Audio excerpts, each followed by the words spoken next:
Lipstick পরা নায়ক, হ্যাঁ, এই তকমাই নাকি এক সময় লেগেছিল তার গায়ে। আর আজ বাংলাদেশের সিনেমা ইন্ডাস্ট্রি মানেই একটাই নাম, শাকিব খান। ২৬ বছরের লড়াই, বিতর্ক, উত্থান পতন পেরিয়ে কিভাবে তিনি হলেন একক রাজা।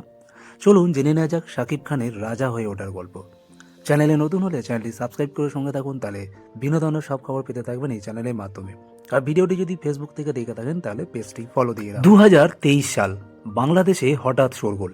আফরান নিশোর প্রথম ছবি সুড়ঙ্গ মুক্তির আগে চারিদিকে গুঞ্জন, শাকিব খানের প্রতিদ্বন্দ্বী আসছে। অপূর্ব, নিশো, শরীফুল রাজ, শিয়াম নতুন প্রজন্মের সুপার ট্যালেন্ট। তাদের অভিনয়, তাদের ছবি সবই হিট। কিন্তু দর্শক, সুপারস্টার বললে আজও একটাই মুখ, শাকিব খান। ঠিক যেমন বাংলার প্রসেনজিৎ চট্টোপাধ্যায়, বাংলাদেশে আজও ইন্ডাস্ট্রি মানেই শাকিব। ২০২৬ সাল নাকি পুরোপুরি তার দখলে। তাসনিয়া ফারিন আর কলকাতার জ্যোতির্ময়ী কুণ্ডুকে নিয়ে আসছে প্রিন্স। শোনা যাচ্ছে আগামী বছরে ৩টি শাকিব ছবি মুক্তি পেতে পারে।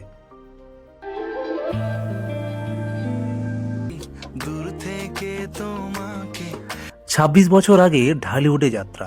তখন শাকিল খান, ফিরদৌস, রিয়াজ সবাই ছিলেন টপ লেভেল। আর শাকিব, সেই সময়ের সংবাদ মাধ্যম তাকে ডাকত লিপস্টিক পরা গরিবের নায়ক। ওই উপহাস, সমালোচনা সব পেরিয়ে আজ তিনি দুই বাংলার পর্দার সবচেয়ে বড় নাম। টাইমস স্কোয়ারেও জায়গা পেয়েছে তার ছবির পোস্টার। শাকিবের জনপ্রিয়তার ঢেউ পৌঁছে গেছে দেশের সীমানা ছাড়িয়ে বিদেশেও। পরিচালক, প্রযোজকদের কাছে কেমন ছিলেন শাকিব খান? তুফান ও তাণ্ডবের পরিচালক রায়হান রাফি বলেন, শাকিব ভাই পরিচালকদের সঙ্গে দারুণ মিশে যেতে পারেন, নিজেকে সমসাময়িক রাখেন, দরকার হলে প্রাণ দিয়ে অভিনয় করেন। একবার টানা শুটিংয়ে তার রক্তচাপ বিপজ্জনকভাবে বেড়ে গিয়েছিল, কিন্তু কাউকে না জানিয়ে শুটিং চালিয়ে গেছেন। কারণ শট বাতিল হলে ইউনিটের দর্শকের মন আজও শাকিবের দিকে। ঈদে বাংলাদেশে যত ছবি মুক্তি পায়, শাকিবের ছবি থাকলে অন্য ছবিগুলো আলোচনায় আসে। অর্থাৎ একাই পুরো ইন্ডাস্ট্রি টেনে নিয়ে যান। অন্য নায়করা ২-৩ বছরে একটি করে ছবি করেন, আর শাকিব নিয়মিত, ধারাবাহিক পরিশ্রম। কলকাতার নায়িকাদের সঙ্গে শাকিব খান ভীষণভাবে জনপ্রিয়। মিমি, ইদিকা, দর্শনা, এমনকি ভবিষ্যতের ছবিতে জ্যোতির্ময়ী কুণ্ডু, কলকাতার এই নায়িকাদের সঙ্গে শাকিবকে পর্দায় কিন্তু দারুণ মানায়। পরিচালক, প্রযোজকদের মতে নায়ক নায়িকা বাছেন না, চিত্রনাট্য যাকে চায় তাকেই নেওয়া হয়। কিন্তু দর্শকদের আলাদা পছন্দ আছে, শাকিবের সঙ্গে কলকাতার নায়িকারা বেশি মানায়।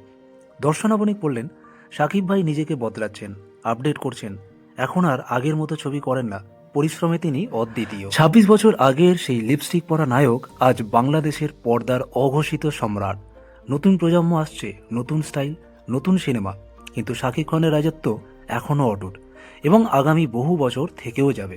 কারণ শাকিব শুধু নায়ক নন, তিনি নিজেই একটি ইন্ডাস্ট্রি। শাকিব খানের ছবি আপনার কেমন লাগে, আর শাকিব খানের কোন ছবিটি আপনার সবচেয়ে প্রিয়, কমেন্ট করে জানান।